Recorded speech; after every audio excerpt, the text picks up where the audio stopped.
Hi, in this video, I will show you how to feature other channel in YouTube using mobile phone. First thing is to go to Google Chrome. Type in m.youtube.com. Click in these three dots right here. Tap on Desktop Site, tap on your profile, and tap on your channel. First thing we need to do to add featured channel in here is tap on Customize Channel. Tap on this Add section right here. Scroll down and tap on Featured Channel. You can add section title and choose the channel you want to feature.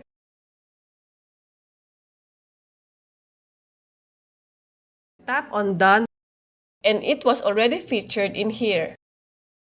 Thanks for watching. For more videos like this, please subscribe on our channel. Bye!